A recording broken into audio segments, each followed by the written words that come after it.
Alright friends, welcome back to this Game in a Year series. In this episode, we're tackling one of the first major challenges I encountered while working with water in Unreal Engine. What started as a simple issue quickly led me down a path I wasn't expecting, and by the end of it, it completely changed the direction I decided to take.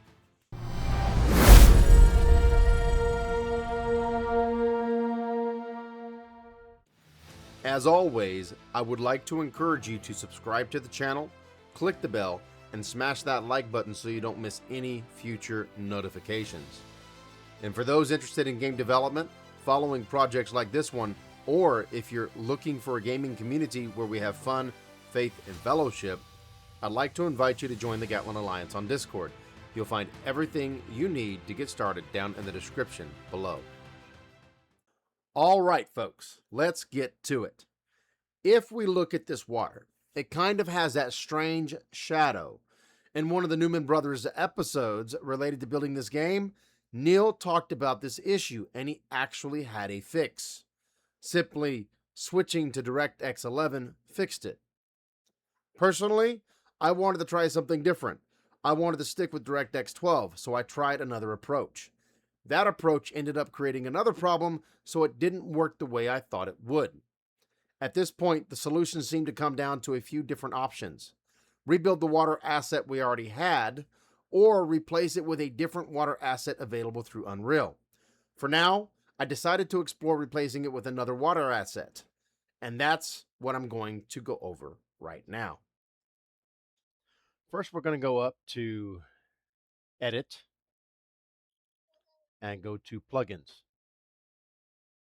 From there, we're going to type in water, and we're going to check mark all 5 of these.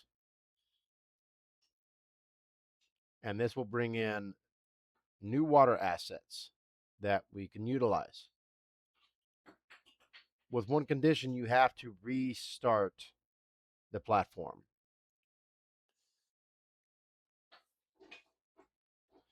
And we're back.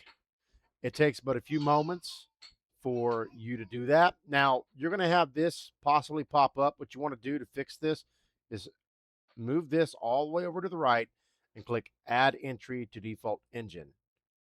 Once you've done that, go ahead and close out your editor and open it back up again. All right. Once you're back up and running, we're going to switch out our water. Next, what we're going to do is go to Content Drawer and go to Engine, and then go up here to search. Make sure that you're in Engine and search for water.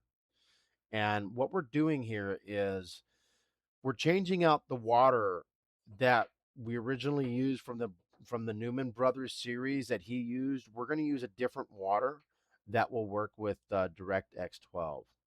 All right, I found that is an easier method. And I tested out a couple of these.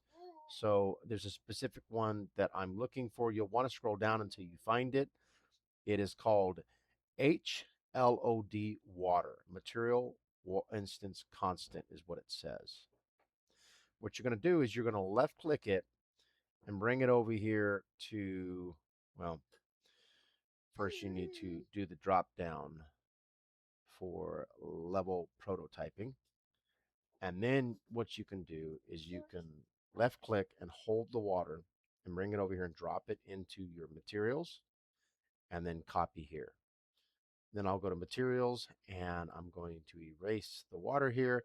And now I'm going to rename this to MI underscore water 2. Next, we're going to go to blueprints and back to our floor. From here, we're going to make sure we have liquid layer selected. And then we see our water down here. Now, there's 2 ways of doing this. Go to content drawer, materials, drag it and drop it in. Or we can go here and type in MI underscore water.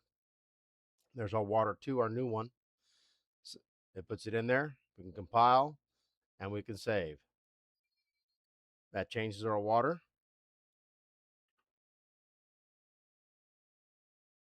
That's weird. Kind of looks like a shake or a shimmer.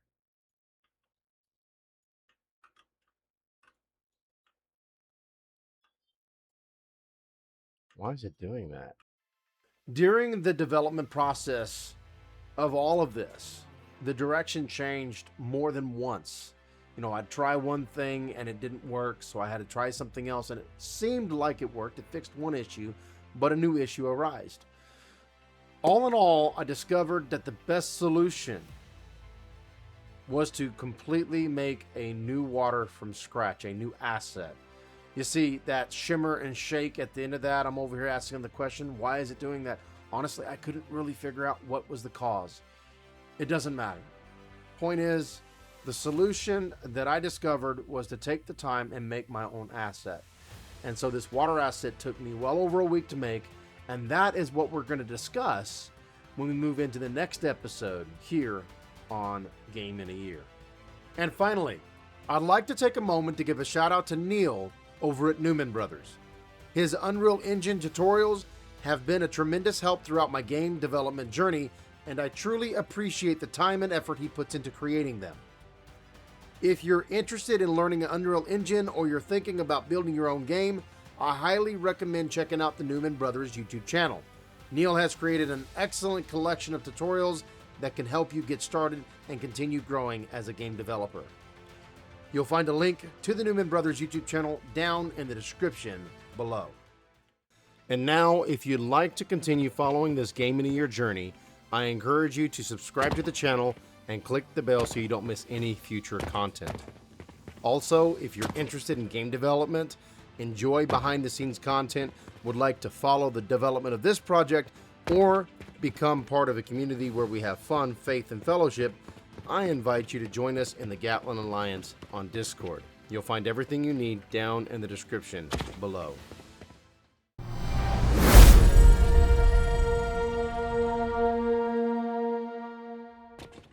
Thank you for tuning in and watching today's video.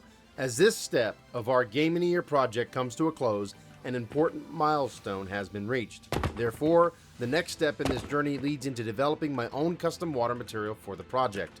And with that, I look forward to the next steps in this journey with you as we move forward together.